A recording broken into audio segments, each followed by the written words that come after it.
Tonight on CTV News at 6.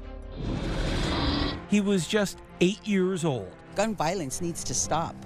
And I think that I'm calling out all politicians, calling out the federal government, the provincial government.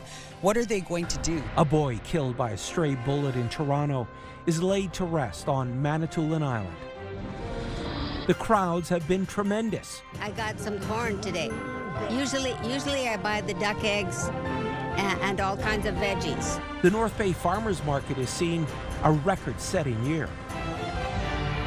And they are coming from all parts of the country. We have municipal, provincial, and federal support to do this. We take you to a rocketry challenge southwest of Timmins.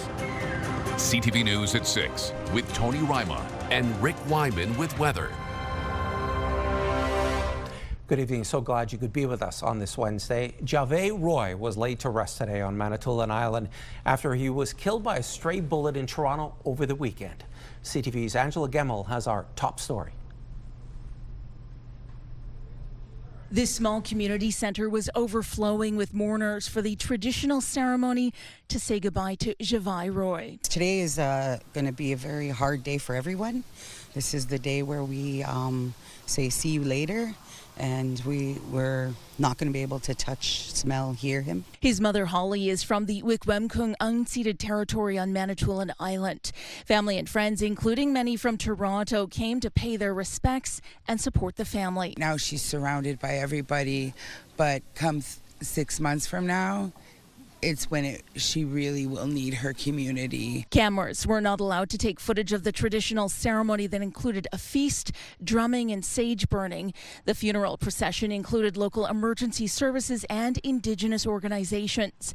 Despite the somber atmosphere, there were also calls for an end to gun violence and a demand for justice. Gun violence needs to stop. And I think that I'm calling out all politicians, calling out the federal government, the provincial government. What are they going to do? We need direct action, not politicians giving promises, open promises.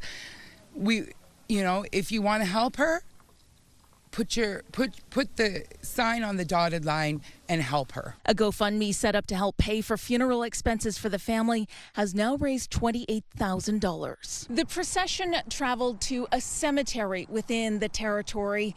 That's where loved ones said a heartfelt goodbye for now to Javet Roy, a young life cut short.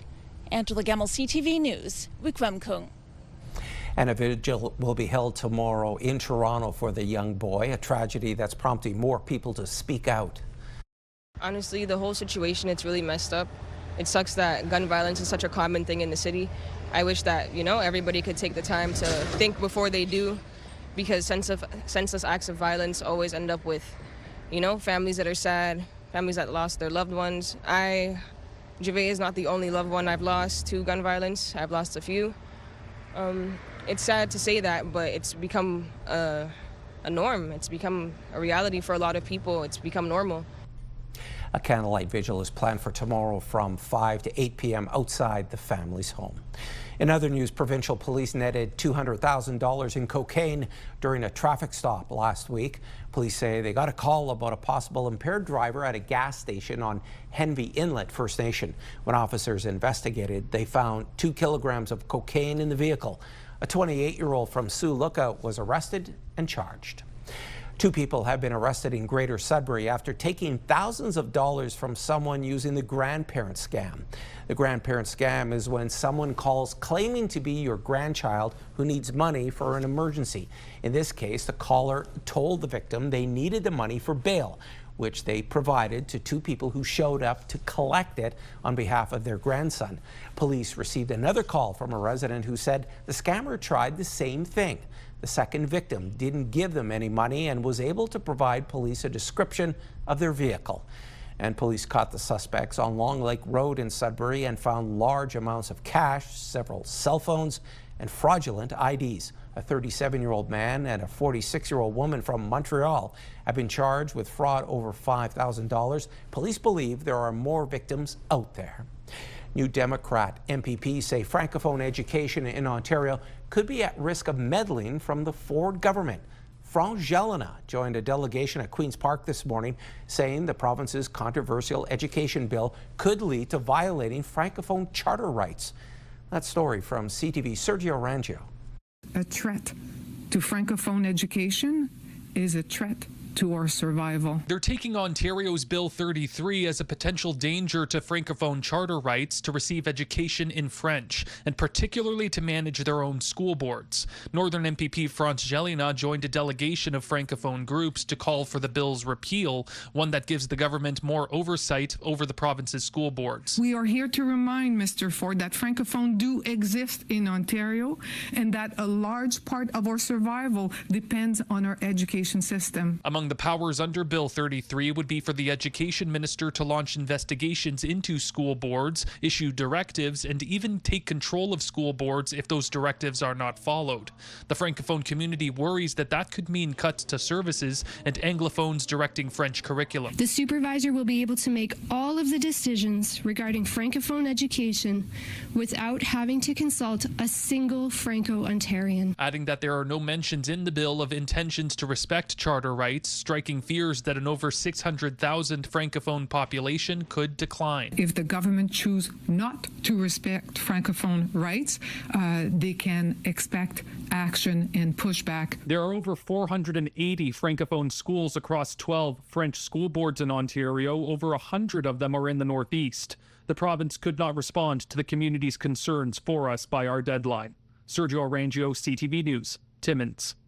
And this afternoon, we received a statement from the Executive Director of Communications for Education Minister Paul Calandra. It reads in part, quote, "We have increased funding for French language school boards by about 34% since 2018 and will continue working closely with our partners in the Franco-Ontarian community to strengthen and deliver the high-quality French language education that every child deserves," end quote.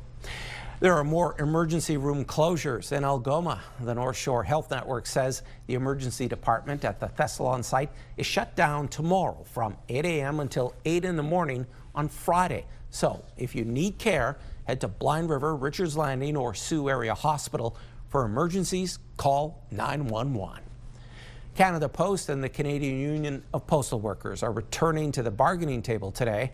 A few weeks ago, unionized postal workers rejected the Crown Corporation's last offer, which included wage hikes over 4 years at around 13% and adding part-time workers to the workforce. Plans to revive talks last week were delayed due to a lack of available government mediators. CUPW claimed labor unrest with Air Canada was taking attention away from the Postal Service's dispute, which has gone on for over a year and a half.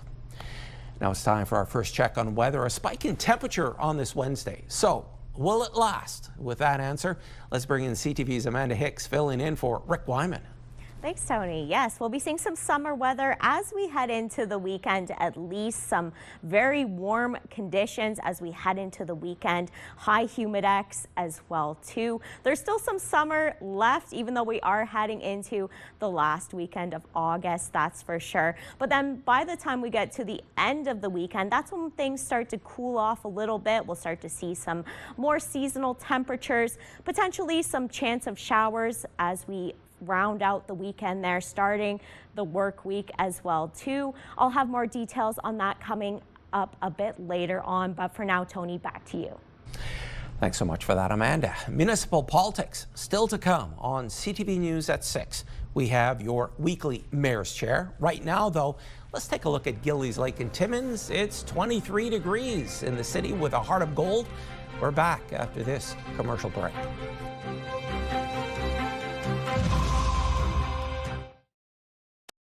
When you see it happen, send it to CTV News.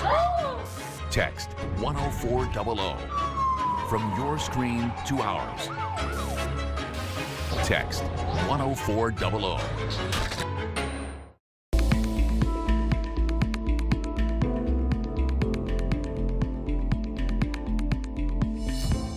Time now for a look at the Mayor's Chair. Once a week, we check in with local mayors to see what's happening in their community and some of the situations they're dealing with. Joining us tonight in the Mayor's Chair is Mayor Paul Brancagnier from St. Charles Township. Mayor Brancagnier, welcome, sir. Bienvenue. Thank you very much for having me, Ian. I want to start with some serious news, or serious, I know, for Sudbury East. Probably mayors in Sudbury East just probably sick of speaking about this, but chickens. I know there is a backyard hen bylaw that is making its way around a lot of the Sudbury East communities. A lot of communities have been surveyed. Where do things stand for St. Charles?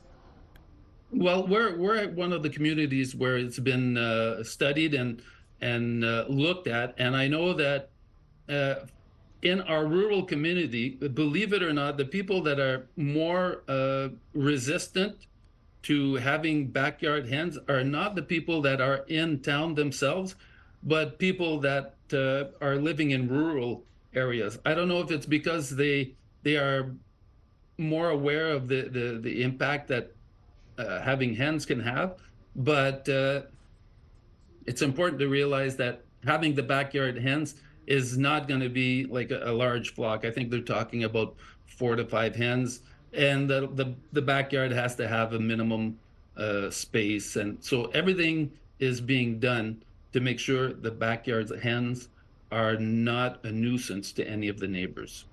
Well, St. Charles also not far from Sudbury. Sudbury recently announcing it passed its provincially mandated housing targets. I'm wondering, where do things stand for your community? Is council building new homes or hoping to attract new residents to St. Charles?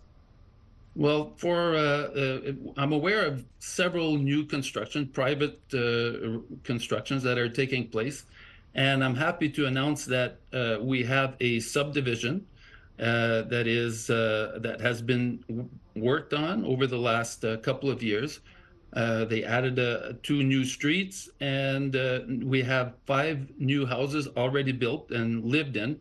And they have the target for this year is going to be 5 new constructions in that subdivision. In addition to this, we've been looking at lots of our M&R lots that are within the municipality. M&R are making lots available at market rate, and we are looking at obtaining several. We've identified the CEO, Denis Turcot. He's identified several lot options that we could purchase. After having purchased them, we would sever the lots into more manageable sizes for individuals, and we would plan on selling these with a condition that upon purchase, we're not there yet, we're still in the study section, but the intention would be that if somebody would purchase, there would be a construction within X number of years. Finally, I know August is going to be a big month for AMO. A lot of people are going to be getting together with the higher levels of government, mainly provincial ministers. Where do things stand for your wish list? I know we're down to about the last 30 seconds or so, but I know once upon a time, I know St. Charles very well. Cellular service has been an issue for some providers. I know some homes, I did a story there once that were trying to get off oil. What is on St. Charles's wish list? What do you want to see? Well, we're going to be talking to the Minister of Education because we want to have sort of the guidelines on obtaining. Before this used to be primarily a French municipality. Unfortunately, well, not unfortunately, by fact, now we are at 40% to 45% French, and actually, so the dominant language in our municipality is English. But they have to be bused quite a distance. So we want to discuss with them the options of having an English-speaking school within our border. I know that's probably something that would be big for you and a lot of surrounding communities as well. That's something that we'll keep an eye on for sure. Mayor Brancagnier, thank you. Merci. Thank you very much, Ian. That's Mayor Paul Brancagnier from St. Charles Township. Thanks for that, Ian. An update tonight from Fauquier-Strickland, where council is looking at increasing taxes to combat the more than $2.5 million municipal deficit. Last night, council met to review a report on possible tax increases. The preferred option in the report was an overall property tax of 125%. That would pay off the community's debts and see it up for 3% increase for each year until 2029. But to do that, the city would need to use discretionary reserves of nearly $1.4 million. While it would leave the community exposed this year, the plan would slowly replenish the coffers by 2029. Construction has begun on the Kingsway Employment District Business Park in Sudbury, and today the developer, City and Waste Management celebrated with a ribbon-cutting ceremony. CTV's Madison Merrier has more. The land, once slated for an entertainment complex, has a new life. We call it a ribbon cutting ceremony, but it's not just a ribbon cutting ceremony. It's not about cutting a ribbon. It's about finally cutting through the red tape. It's super exciting to start this development park with Dario and his team. We've been at this for 4.5 years to find the right space. They were looking for a piece of property, an industrial piece of property in the city limits, and so they're the first domino, and we needed that first domino to start. And with that, we're able to arrange the financing. The property on the Kingsway is well known to Sudbury, as it was the preferred area for the new arena and has been the subject of major city council spending and legal battles from 2017 to 2022. A few months ago, the council voted to support the building of a road, but it's a shared cost. So basically, the taxpayers are paying around 20% of what the road costs instead of 100% of what the road would cost. With the past plans for the KED still on Sudburyans' mind, Zulich remains optimistic about the future of what the business park could look like. And we've finally got all the approvals, and I think there's so much demand out here for industrial space that buildings will be popping up everywhere and creating jobs, and it's going to be great for our community. Zulich says that the KED Business Park is still forming, and the FEV believes that it will bring in many employment opportunities to the city. Madison Merrier, CTV News, Sudbury. A huge storm that rumbled through Sudbury and killed 6 people is being remembered today on social media. 55 years ago, an F3 category tornado swept through parts of the city with winds reaching more than 300 kilometers an hour. The tornado blew through Lively and Coppercliff, destroying homes and businesses in its path. The storm would push east through Field and North Bay before finally petering out in Ottawa. 200 people were injured, 6 were killed. It remains one of the deadliest tornadoes in Canadian history more than half a century later. Back now for a check on the current conditions with Amanda, and thankfully we don't have winds like that today. Oh my goodness, absolutely. Thank goodness, Tony. What we did see today, though, was some sunshine, some warmer conditions, pleasant way to get to midweek here, absolutely. And that's going to continue as we head into tomorrow. Temperatures are going to climb a fair bit. It's going to feel pretty hot tomorrow. Another day of sunshine for most of the region. And it's still quite nice out there, relatively speaking, as it is right now. Let's take a look. Current conditions right now, Kapuskasing, 23 degrees, some mainly cloudy skies there. Similar story in Moosonee, Cochrane, and Timmins is seeing some cloudy skies there, 21 degrees. That's a little bit more about seasonal. Mix of sun and cloud across the board here for Wawa, Sault Ste. Marie, and Chapleau, between 20 to 25 degrees there. In Parry Sound, beautiful Parry Sound, we've got some cloudy skies sitting at about 22 degrees. And then for Temiskaming Shores, Kirkland Lake, and North Bay, mix of sun and cloud between 21 to 24 degrees there. And then finally, for Elliott Lake and Gore Bay, we're seeing some sunshine and then a mix of sun and cloud otherwise there. Tony, back to you. Thanks, Amanda. Some of the information is now known. Next on CTV News at 6. Details of the Air Canada deal include some pay for groundwork. And Premier Doug Ford says Canadians aren't taking Trump's tariffs lying down.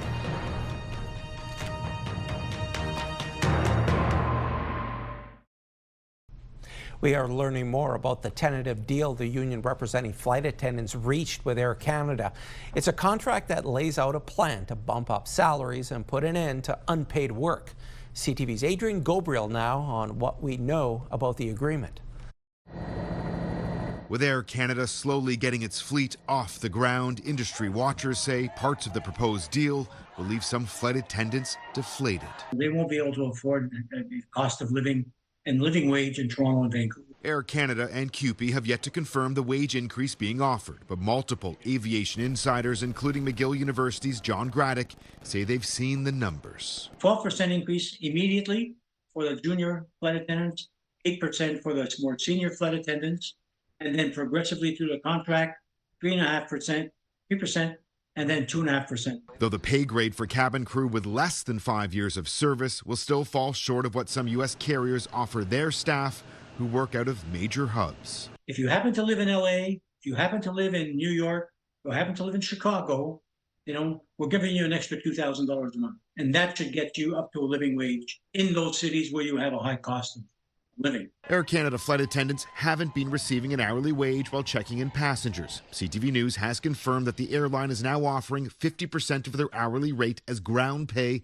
for the first hour of pre-flight work on a narrow-body aircraft and 70 minutes for larger planes.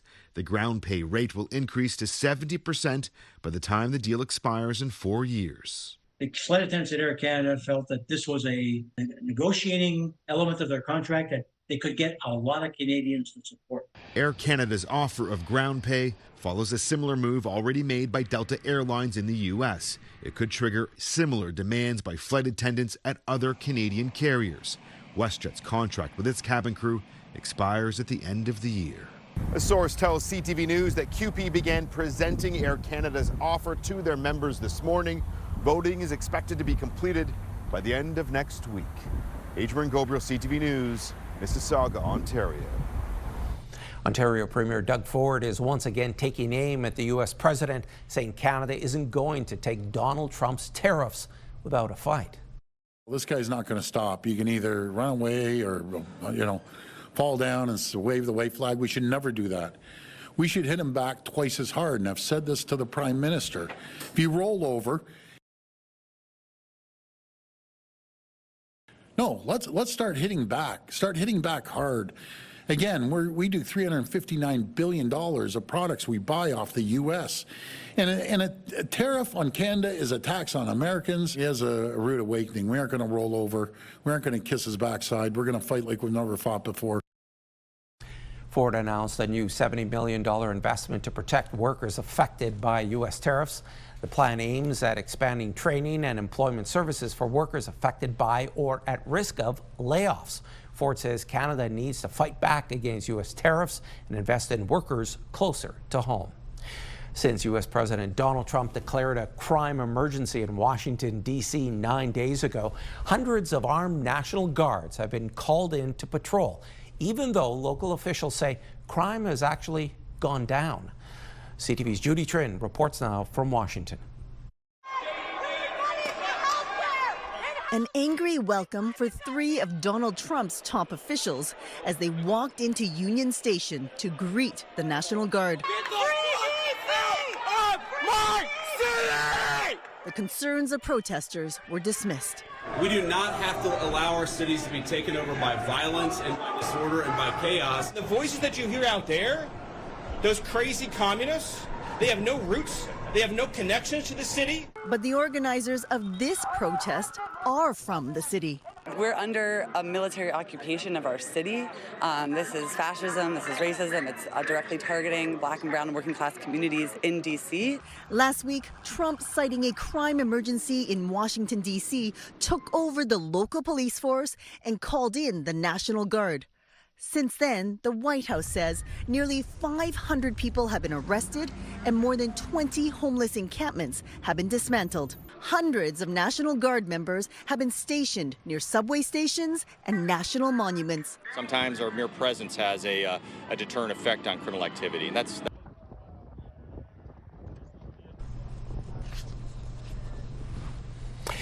Now, NATO defense chiefs are holding a virtual meeting today as countries move for an end to Russia's war on Ukraine. The meeting of 32 defense chiefs across the alliance will discuss a plan on safety guarantees for Kyiv. And this follows the meetings Trump had with Putin in Alaska on Friday and Zelensky at the White House on Monday. Neither meeting resulted in a solution to the fighting. Ukraine wants Western-backed military assurances that Russia won't invade in the coming years, while Russia has said it won't accept NATO troops in Ukraine. The Israeli military is calling up 60,000 reservists preparing for an expanded operation in Gaza City. This marks one of the largest mobilizations for the country, as the new operation could begin within days. Some human rights groups have warned about a worsening crisis, with hundreds of thousands of Palestinians expected to get evacuation orders to southern Gaza.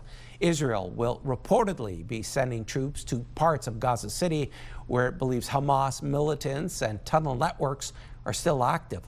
It comes in the face of ceasefire negotiations between Israel and Hamas.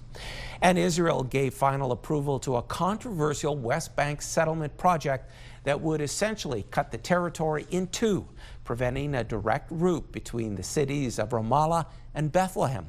Rights groups say this could end the possibility of a Palestinian state in the future.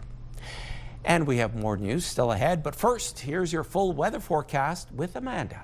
Thanks, Tony. And we began this week with some fall-like conditions. A lot of us had some sweaters on, but now temperatures are starting to turn around as we head into the weekend, starting to see some more summer-like conditions, and that's good for, many of us who are still hoping to maybe get out on the boat, enjoy some beach weather, still enjoy all that August still has to offer. Let's get into the full forecast, starting with the forecast radar. So a little bit of pockets of precipitation as you begin your Thursday, a little bit of scattered precipitation here and there across the northeast as you continue on and into Friday. That's where we're starting to see a little bit more of that active weather, especially with the warmer conditions, the high humidity that we're going to be seeing tomorrow, feeling closer to 30 degrees in some areas. So make sure you keep hydrated, put that sunscreen on for sure. And looking into things overnight, going to be pretty comfortable, sitting at 12 degrees in Sudbury, 13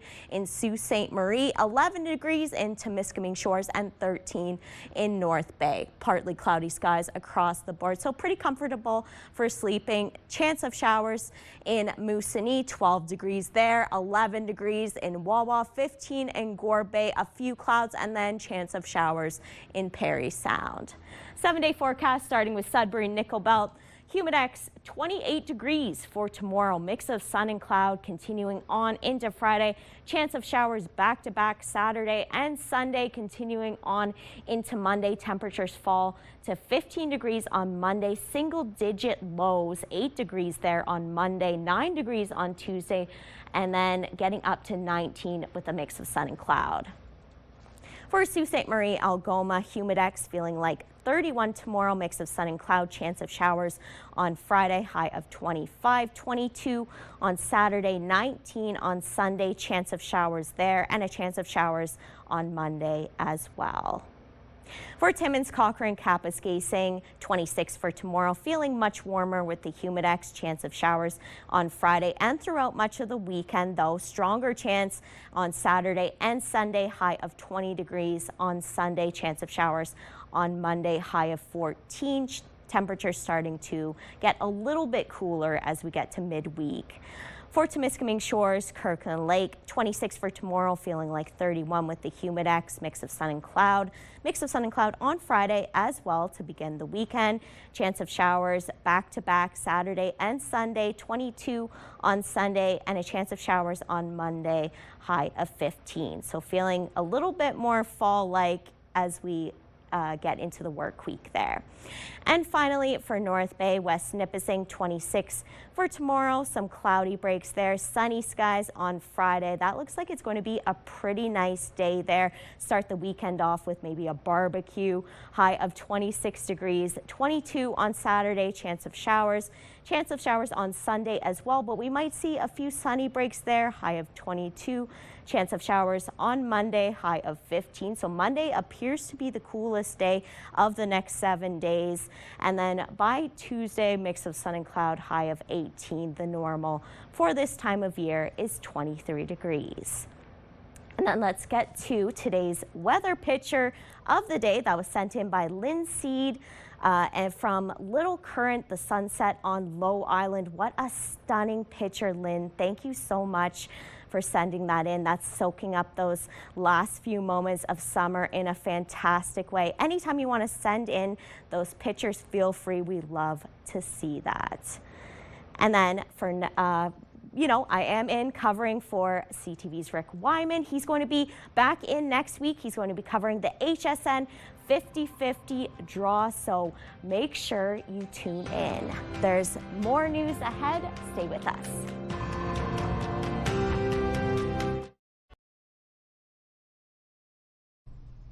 Boats, drones, and aircraft are combing the northern Manitoba wilderness for a missing Norwegian hiker. Manitoba RCMP say 29-year-old Stefan Schiltelvik was reported missing Friday after he didn't turn up in York Factory in northeastern Manitoba. Police say he's an experienced wilderness traveler and left Fort Severn, Ontario, July 25th. He arrived at Nanook Camp on Wednesday and told people at York Factory, 40 kilometers west, to expect him the following day. One of his dogs showed up, but without him. Local guides have used a helicopter to search for him, but he's still missing. After the first day, there was 5 drums of jet fuel. They used 3 drums right off the bat as soon as they got there, and the pilot told me it's not going to be enough. I never asked for donations before, and I said, you know what, I'm just going to ask.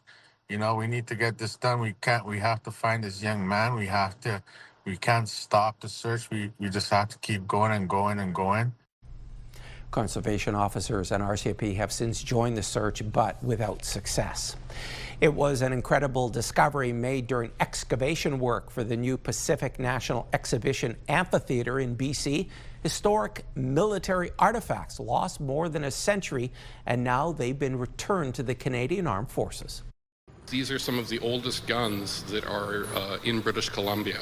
The actual dates are from 1874 and 1875, when the province of BC was in its infancy.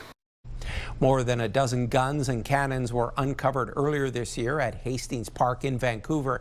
They were used for assembling and training troops during the First World War.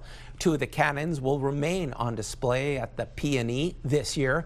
The full collection will be preserved and exhibited at the Seaforth Highlanders Museum in Vancouver.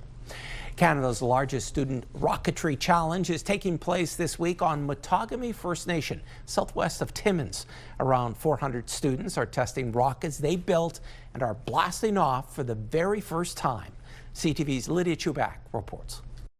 About a 90-minute drive from Timmins and in Matagami First Nation territory is where you'll find the ideal location for firing off rockets. The non-profit organization called Launch Canada says this is the only place in the country that's permitted rocket launching to take place. We have municipal, provincial, and federal support to do this. I think there's really a vision for Canada to develop this aerospace industry, and it starts with our students, whether university or high school. And right now, the high school students in Timmins and Matagami have been top-notch and are really building the future of this industry. More than 400 students are participating, including some from Timmins, and there are teams from about a dozen Canadian universities, including Carleton, Alberta, and Saskatchewan. The McGill rocket team is just about to raise its experimental hybrid rocket, which has taken tens of thousands of work hours to build. And it's a rare moment because it takes many steps of testing to get to this point, and very few Canadian universities even make it here. But Launch Canada says there is a huge need for more rocket scientists, and this challenge is an opportunity to motivate more youths to consider rocketry as a career. There are now multiple rocket companies in Canada on a race to build the first Canadian rocket to go to orbit, because as we build our country and make one Canada strong, we need to have our own access to space. This is the 4th year Science Timmins has brought a contingent. You should see their faces when their rockets go up. It's just pure joy to see them, excitement, and everybody's clapping. There's lots of spectators here. Everybody claps when it's a good launch, and even if it's not a good launch, doesn't matter. We had one small failure this morning, but no big deal. You learn something when something fails. We just built it from a kit, so we got step-by-step instructions on how to build everything, and then we put our motors in today, and now they're ready to go. 3, 2, 1, ignition.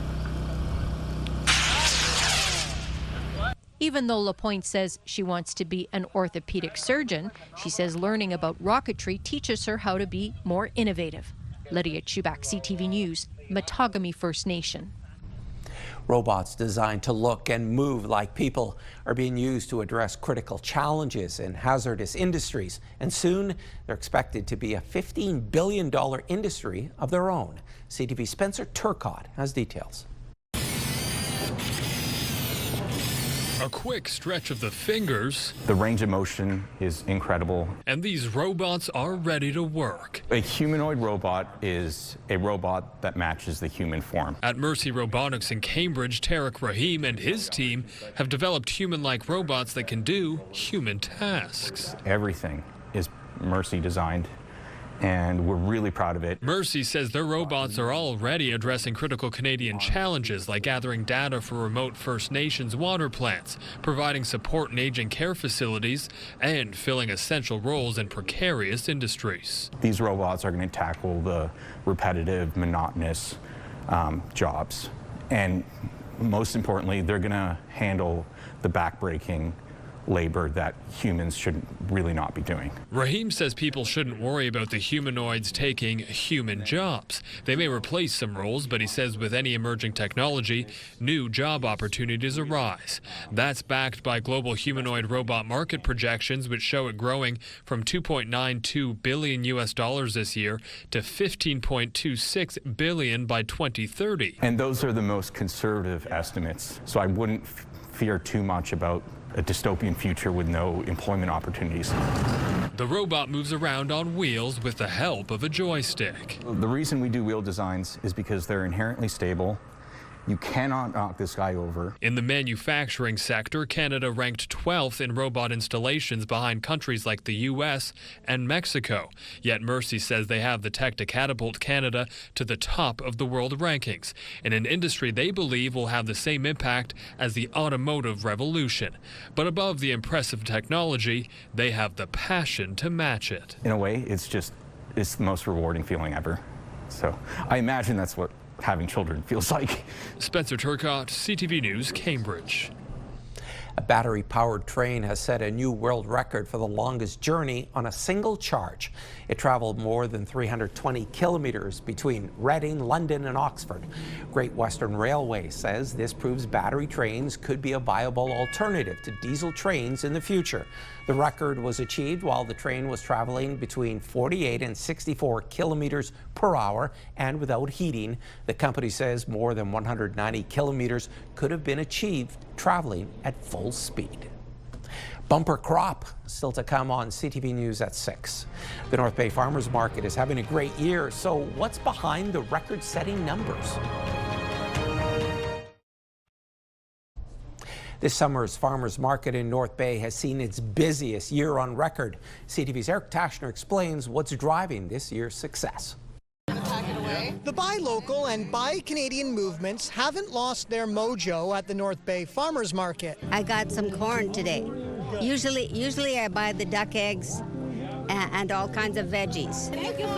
The farmers market has consistently seen its busiest year on record. We're seeing it weekend after weekend, not just, the odd Saturday.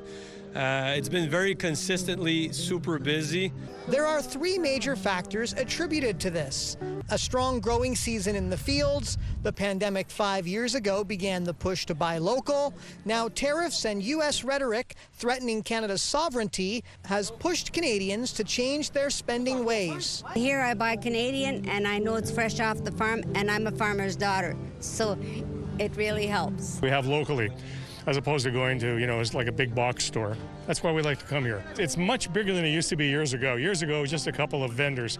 Now it's huge. About 60% of the local vendors are farmers, while others include jewelers and crafters. Mom's picked up some jewelry. I like jewelry, so I bought jewelry. In October, the market will move indoors, but crowd sizes are expected to remain high as the fall harvest season kicks into high gear. Farmers like myself were encouraged, we see that we're being seen as valued. Eric Tashner, CTV News, North Bay.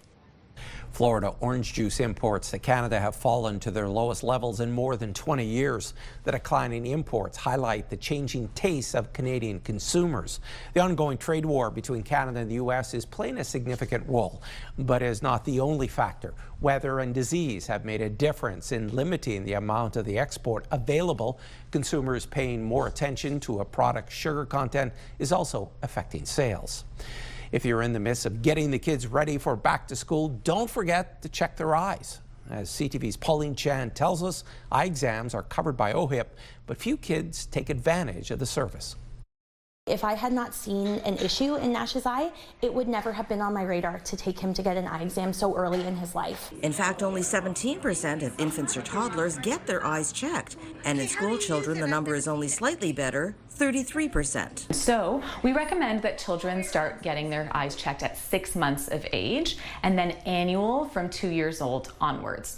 And in Ontario, OHIP covers eye exams for children 19 and under every year. And Dr. Shaina Nancy says back to school is the perfect time of year to get your kids' vision checked. There are very serious conditions like eye cancers, or there are sight-threatening conditions like strabismus, which is a wandering eye, or amblyopia, a lazy eye, when one eye doesn't see as well as the other. For Nash, it was a potentially life-saving checkup with an optometrist that allowed his parents to learn he had an eye cancer called retinoblastoma when he was just 5 months old. Detecting retinoblastoma used to be easier before smartphones came along and reduced the opportunities of seeing something called leukocoria. That's the distinctive eye reflection in photos caused by retinoblastoma. You can actually recreate that red reflex in the eye if you're using the video mode in a dark room with a forced flash. But Caitlin Winterink never saw leukocoria in Nash's initial photos, so the checkup was key. So I recommend that parents go to optom.on.ca, and that is a website where you can find an optometrist near you and just book an appointment. As for Nash, he was treated with chemotherapy and now gets frequent eye checks, but he's ready to start kindergarten in the fall. Pauline Chan, CTV News.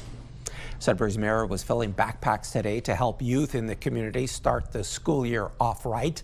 The supplies were fundraised by the Rotary Club of Sudbury Sunrisers, but the whole project is in conjunction with the City of Barrie and the Providing Instruments of Excellence, or PI Education Initiative. Sudbury and Barrie collaborated to get 1,200 backpacks to help families in need and give students a good start to the school year. So for us, it's making sure that they start the school year with confidence, and they have the same chance of success, and that they can feel equal to everybody else in the classroom. Mayor LaFive says social services will assist and ensure the backpacks get to kids who need them most. A sneak peek at Colin Farrell's latest film, and a Wicked star gets a prestigious honor. Here's David Daniel with the Hollywood Report.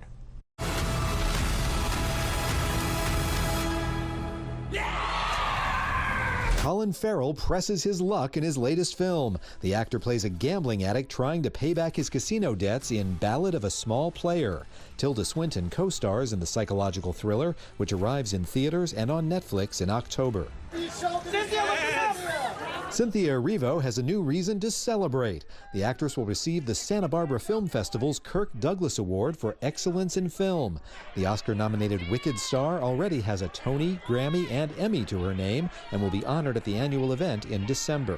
Perfection is not just about control. Black Swan soars to new heights. The Oscar-winning film will be shown on IMAX screens for the first time in honor of its 15th anniversary. Fans can relive Natalie Portman's ballet moves in theaters nationwide August 21st and 24th. In Hollywood, I'm David Daniel.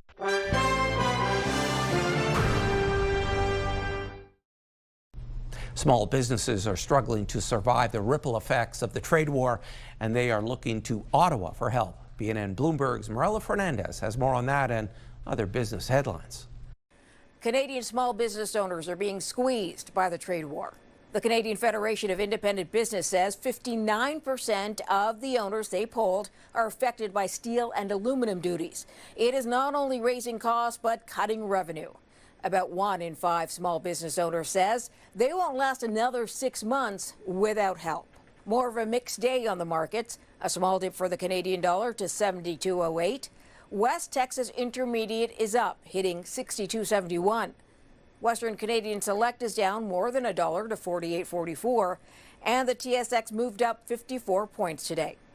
Those are your business headlines. I'm Morella Fernandez. Here are the current prices for some key commodities we watch. Gold up $32.75, closing the day at $33.48.40 US an ounce. Silver up 52 cents to end the day at $37.90. Copper slipped 2 cents and nickel down 3 cents, ending the day at $6.72 US a pound. And Amanda is back now for one last look at your Thursday weather.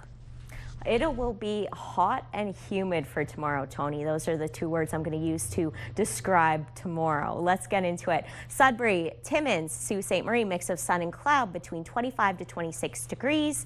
Pretty warm there for sure. North Bay, Parry Sound, and Temiskaming Shores between 25 to 26 degrees, a mix of sun and cloud. But of course, it will feel a lot hotter than that with the humidex. So remember sunscreen and water. Tony.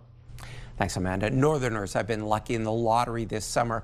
Robert St. Onge from Azilde in Greater Sudbury is the latest in a string of winners we've told you about.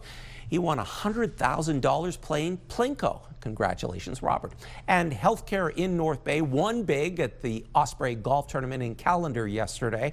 The charity golf gala raised $90,000 to help with the purchase of transport ventilators for the North Bay Regional Health Center. Since its inception 27 years ago, the event has raised more than $700,000 for medical equipment. Well done. And that's CTV News at 6. I'm Tony Ryma. More news comes your way at 11:30 with Amanda Hicks. Good night.